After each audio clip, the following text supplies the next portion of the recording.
sekalian, peserta sosialisasi Anugerah Duty Strike yang berbahagia, saya ingin menyampaikan sharing bagaimana strategi penguatan kerjasama internasional. Sebagaimana tadi disampaikan oleh Pak Suryo bahwa saya sendiri adalah berasal dari Universitas Lampung dan sebelumnya sebagai Atase Pendidikan dan Kebudayaan di KBRI Paris. Dan berikut juga kontak saya, kiranya nanti ada sharing, mau langsung diskusi langsung dengan saya juga kami persilahkan, ada kontak WA maupun email saya. Bapak sekalian, teman-teman yang berbahagia, bahwa sebagai pengantar tentu kita tidak pungkiri bahwa pentingnya kerjasama internasional ini melandasi sebagaimana tadi dalam sambutan Bu Sesdijen, bahwa kita itu mau tidak mau kerjasama adalah sebuah keniscayaan, arti suatu kepastian. Bahkan kita menyadari selama masa COVID kemarin, 2 tahun terakhir ini, bahwa tidak ada satupun negara yang hebat bisa menyelesaikan COVID ini dengan sendiri. Dan faktanya sehingga kerjasama mau tidak mau harus menjadi sesuatu yang harus kita lakukan.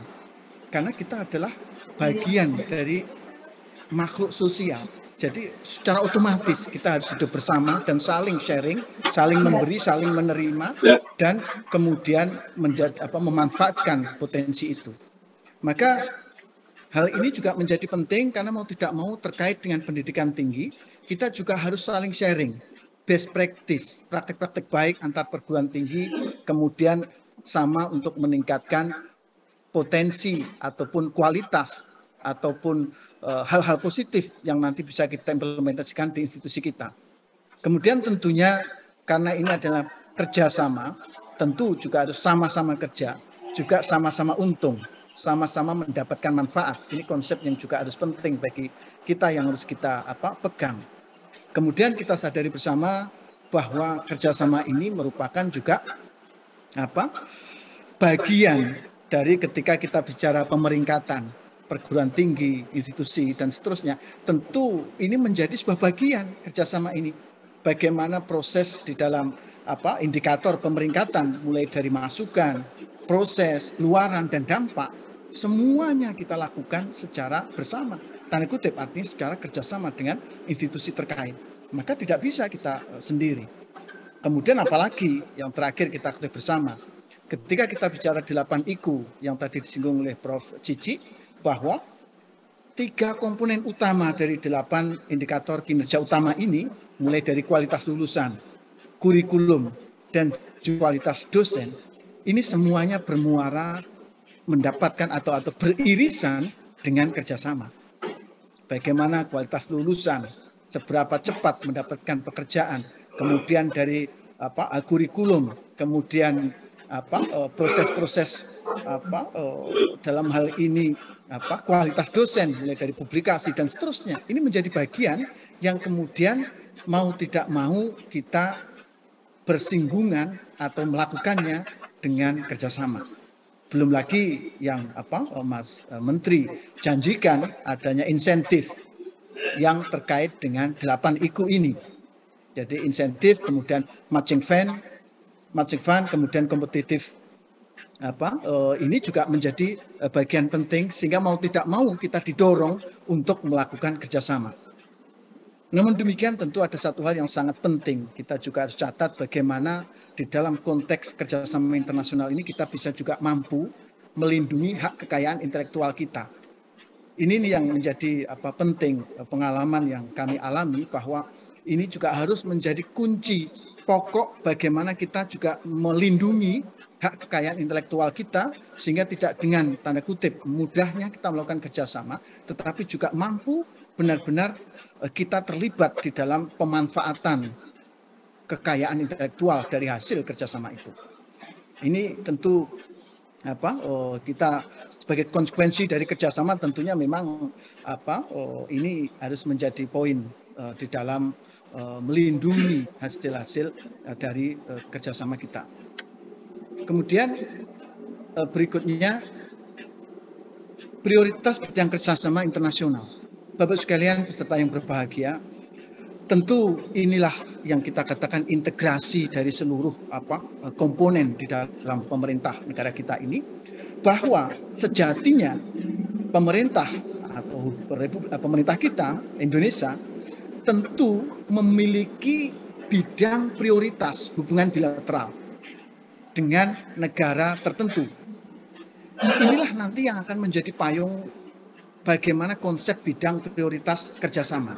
Dan jujur saja ini masih saya juga selalu menyampaikan di dalam setiap kesempatan dan akan menjadi bagian penting di dalam konsep kerjasama luar negeri, khususnya di bidang pendidikan dan kebudayaan.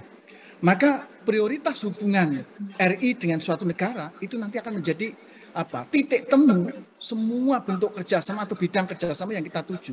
Kemudian turunannya tentu Kementerian Luar Negeri, nanti juga ada teman kita dari Dewan Juri yang menyampaikan kerjasama luar negeri.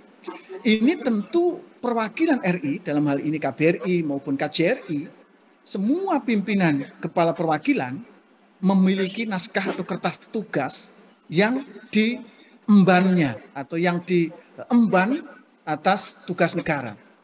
Dan itu terdiri dari ada jangka pendek, jangka menengah, dan jangka panjang. Maka dalam konteks ini, acuan bidang prioritas kerjasama tentunya satu kesatuan di dalam program tersebut, bidangnya.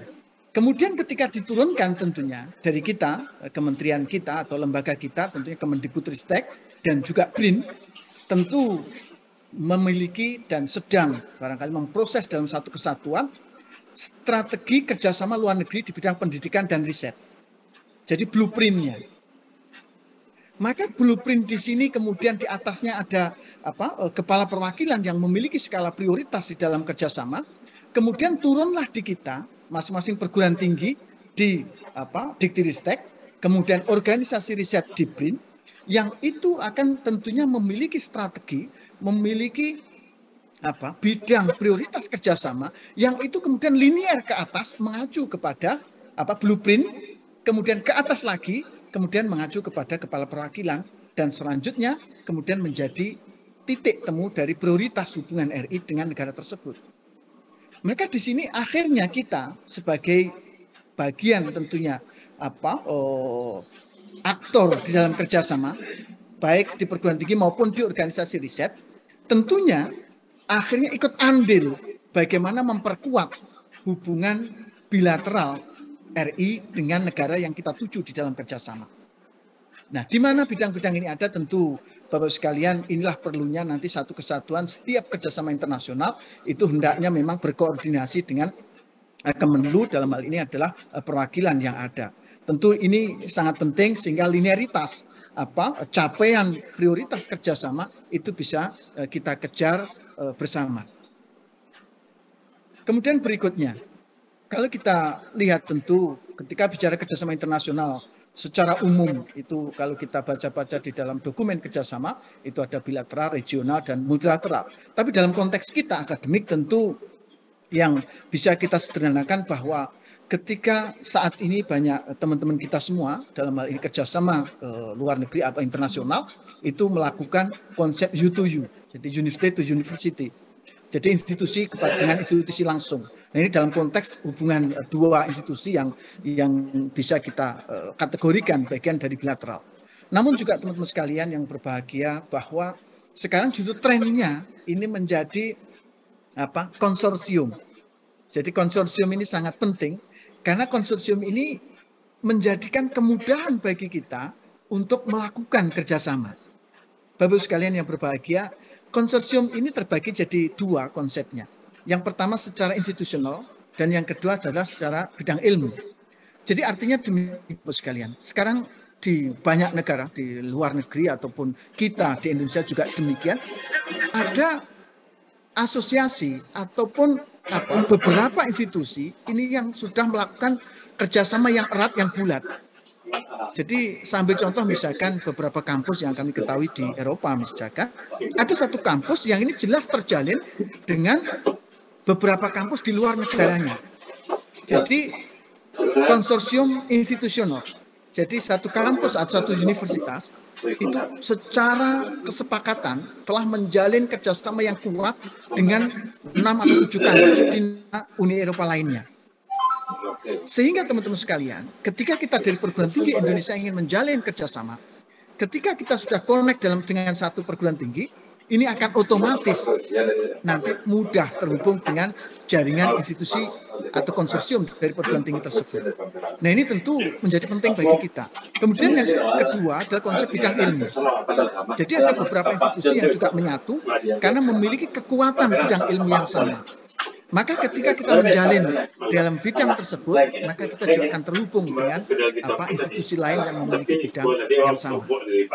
Kemudian yang ketiga tentunya adalah yang kita ikuti adalah bagaimana secara multilateral. Ini banyak tentunya kita juga mengikuti adalah bagaimana secara terbuka kita mengikuti atau melakukan kerjasama dengan banyak institusi, menjadi anggota lembaga akreditasi atau menjadi anggota asosiasi perguruan tinggi internasional dan seterusnya. Ini maka kita juga harus mampu memanfaatkan hal yang ada. Artinya ketika kita menjadi anggota itu tentu keaktifan kita atau kita mengambil manfaat dari itu harus kita lakukan. Nah, berikutnya tentu ini sangat sederhana sekali dan kita juga menjadi penting bahwa bentuk naskah kerjasama nanti mungkin teman-teman juri yang lain juga akan lebih mendetailkan dalam ini materi ini, bagian ini. Ini tentu kita sudah lumrah melakukan nota kesepahaman yang sifatnya umum berupa payung kerjasama dan ini semacam memayungi nanti teknis kerjasama yang akan kita lakukan itu seperti apa. Kemudian yang kedua adalah perjanjian kerjasama teknis. Jadi kontrak kerja, jadi implementasi kerjasama dan bersifat teknis. Jadi di dalamnya tentu teman-teman sekalian para peserta yang di bidang kerjasama sudah sangat hafal betul. Ini mencakup benar-benar detail sekali sampai uang kita berapa, gitu, pembiayaannya bagaimana dan seterusnya itu muncul di dalam konteks ini. Maka tentu dua model yang juga menjadi penting bagi kita bagaimana mendorong semua bentuk kesepakatan yang ada di institusi kita untuk benar-benar terimplementasi dengan baik. Bapak Ibu sekalian, teman-teman yang berbahagia, ini yang ingin juga saya sampaikan bahwa institusi sasaran kerjasama adalah beberapa kalau kita lihat misalkan institusi yang ada di negara maju dan ini sudah lumrah kecenderungan kita ingin menjalin kerjasama dengan institusi di negara maju, tapi perlu diketahui bahwa kita juga harus memiliki strategi yang poin 1 dan poin 2 yang disampaikan di slide ini adalah kita juga harus memperluas diri dan membuka diri dengan negara-negara yang memiliki PDB sama atau di bawah kita. Ini sangat penting. Mungkin kadang kita berpikir, wah kita dapat apa? Justru itu Bapak sekalian, teman-teman yang berbahagia, bahwa kualitas pendidikan tinggi kita ini sudah bisa dibilang levelnya sudah sangat bagus. Maka sudah waktunya kita memberi dan membuka diri. Maka disinilah konsep yang kita juga harus lakukan dan saya juga melihat beberapa teman-teman perguruan tinggi juga sudah melakukan ini. Tapi mari ini menjadi gerakan bersama.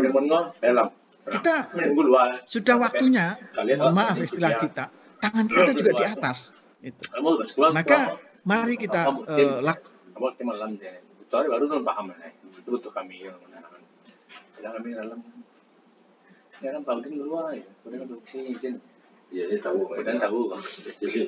Penting bagaimana mendorong inbound student di isi kita. Kemudian yang ketiga juga tidak kalah pentingnya ini kita harus juga membuka diri mencari negara-negara yang memiliki historis, sosiologis, geografis yang dekat dengan kita. Jadi kita tidak harus berbondong-bondong ke semua ke negara-negara maju misalkan, tetapi justru yang memiliki historis. Bapak sekalian ada negara-negara di Afrika Utara, dulu waktu merdeka justru presiden kita yang pertama, Bapak Proklamator, dan ini sebentar lagi besok lusa kita memperingati kemerdekaan, itu Pak Soekarno itu sangat-sangat terkenal itu di Afrika Utara karena beberapa kali memberikan dukungan kemerdekaan. Nah ini juga menjadi poin penting. Bagaimana kita ternyata perguruan tinggi kita dengan mudah bisa menjalin dengan perguruan tinggi yang secara historis dekat dengan kita, sosiologis dengan gaya sosial kehidupan misalkan di sekitar Asia ini, budaya yang sama ini harus kita gencarkan. Tentu, mohon maaf Bapak sekalian, saya tidak dalam rangka juga ini sesuatu yang baru, tapi mari ini gerakan bersama. Kemudian geografis misalkan kebetulan negara kita di Asia asosiasi ini misalkan, kemudian secara sosiologis religius misalkan dengan negara-negara yang Timur Tengah yang ini tentu menjadi penting, catatan penting arah kerjasama kita negara-negara tersebut. Bapak sekalian, tentu poin ini saya sampaikan bahwa kami juga banyak menerima masukan ataupun catatan. Kendala melakukan kerjasama tentu tidak mudah, artinya ada kendala. Bagaimana misalkan mengetahui jejaring atau networking, peta maupun informasi mitra. Kemudian mitra kemudian susah, tidak merespon. Kemudian program dan pembiayaannya seperti apa? Dan ini adalah pertanyaan-pertanyaan terkait kendala yang ada di dalam kerjasama internasional. Tentu masih banyak dari sini, tapi secara umum 3 poin ini menjadi penting yang kita harus mencari solusi terhadap permasalahan ini. Mari kita lihat, ini singkat saja bagi pengantar masalah. Kita lihat coba, ini slide barangkali terakhir saya, bahwa lantas bagaimana strategi dan langkah kita. Bapak sekalian yang berbahagia, yang tentu ini juga sebagian besar sudah kita lakukan bersama, poin yang saya sampaikan ini. Yang pertama adalah adanya unit khusus. Tentu Bapak-Ibu sekalian yang hadir tadi saya juga sempat mengecek itu semuanya dari kantor urusan internasional atau urusan kerjasama dan seterusnya. Tentu Bapak-Ibu juga sudah memiliki ini. Tapi mari kita coba benar-benar konsenkan, lebih detailkan SDM yang ada di sana itu benar-benar memiliki kapasitas dan juga semacam passion itu di bidang itu. Bagaimana membuat perencanaannya, kemudian pelaksanaannya, nanti kita evaluasi, kita perbaiki sebuah siklus yang kemudian itu harus mengalir kita lakukan. Maka unit inilah yang menjadi poin penting. Kemudian berikutnya adalah tentu ketika bicara kerjasama ada program dan anggaran. Bapak sekalian, ini harus benar-benar sebelum kita melakukan tadi permasalahan yang muncul tadi tidak ada respon dan seterusnya. Terkadang juga kebalikannya, sisi positifnya ada yang langsung direspon. Ketika langsung direspon, terkadang kita kelabakan. Waduh, ternyata kita belum punya programnya ini, anggarannya gimana dan seterusnya. Ini juga akhirnya nanti menjadikan sebuah trust, kepercayaan institusi mitra. Ketika kita mau menjajaki itu turun kalau ternyata kita belum siap dengan itu. Misalkan ingin student exchange atau ingin mendapatkan inbound. Apa nih yang sudah kita miliki? Dan saya sangat apresiasi beberapa perguruan tinggi untuk menarik ini untuk sementara misalkan ada bantuan asrama dan untuk mahasiswa asing, dan itu saya kira langkah awal yang sangat positif dan nanti pelan-pelan mungkin akan menjadi mandiri mereka. Nah, ini ada sangat positif.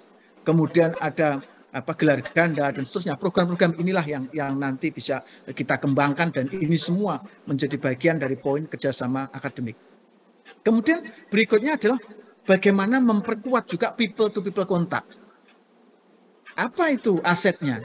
Asetnya adalah seluruh tenaga SDM kita di kampus-kampus kita, mahasiswa kita. Mereka lah duta kerjasama kita. Dengan program Mas Menteri yang tadi juga sudah disinggung oleh Bu Sesdirjen, bagaimana Merdeka Belajar Kampus Merdeka ini, itulah mahasiswa kita. Peluru kita salah satunya adalah mahasiswa kita.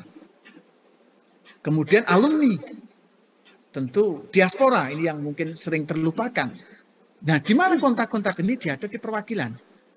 Maka ini juga sangat sebenarnya mereka, kalau kami melihat di Eropa dan beberapa negara luar negeri, itu sebenarnya mereka itu sangat memiliki keinginan untuk juga berpartisipasi membantu negaranya atau dalam hal ini kita, negara Indonesia. Maka mereka sangat terbuka juga untuk mendukung. Maka tentu ini penting diaspora ini. Kemudian dosen tentu, dosen peneliti adalah bagian aktor juga utama di dalam kerjasama ini. Alumni yang tadi dalam hal ini alumni perguruan tinggi luar ataupun alumni kita yang ini ada bagian dari. Kemudian tidak kalah penting tentu website. Bapak sekalian yang berbahagia, tentu sebenarnya sudah biasa bahwa ketika kita ingin mendorong kerjasama internasional, website kita juga harus siap. Bahasanya menggunakan bahasa PBB, 6 bahasa PBB. Jadi misalkan masih jarang ya mungkin kaitan dengan operating system atau bagaimana Arab misalkan kalau kita ternyata ingin ke Timur Tengah. misalkan. Kemudian bahasa Prancis misalkan yang bagian dari bahasa PBB. Nah, ini adalah menjadi penting bagaimana kemudian nanti untuk kemudahan komunikasi, kemudahan untuk mereka mengetahui kita itu akan dapat berjalan. Kemudian tidak penting adalah update. Nah, ini nih penting sekali update ini karena terkadang kita udah lama nggak kita update informasinya, jadi sudah ganti kontak person lah, ganti ini, ganti itu, kita lupa untuk mengupdate itu. Padahal itu menjadi referensi betapa kita aktif di dalam mengelola pondasi kerjasama. Kemudian yang tidak kalah penting adalah berkelanjutan. Maka Bapak sekalian saya mengajak kita membangun sistem strategi kerjasama ini adalah berbasis sistem, bukan berbasis person. Kenapa demikian? Karena sudah kelumrahan, rotasi pemimpinan, rotasi di dalam penanggung jawab dan seterusnya di institusi pendidikan seperti yang lumrah. Tetapi program tidak boleh terganggu karena itu. Maka kita bangun dengan sistem, adanya SOP, kerjasama yang jelas misalkan. Itu menjadi parameter yang penting di dalam kita menguatkan kerjasama. Kemudian juga tentunya meningkat ketika sudah person to person atau people to people tadi kontak, kemudian juga menjadi institusional, jadi you to you. Level inilah yang kemudian membicarakan lebih bagaimana memayungi atau hal-hal teknis yang perlu dilakukan. Maka ini Bapak sekalian secara umum strategi dan langkah-langkah kita di dalam mengelola atau mengembangkan penguatan kerjasama internasional. Tentu ini semua memerlukan effort, memerlukan semangat yang tidak pernah berhenti, semangat yang selalu dicas untuk kemudian memiliki kekuatan dan kontinuitas yang baik. Saya kira itu Pak Suryo, materi saya mudah-mudahan bisa difahami dan oleh teman-teman semua, dan terima kasih. Selanjutnya saya kembalikan kepada Pak Suryo.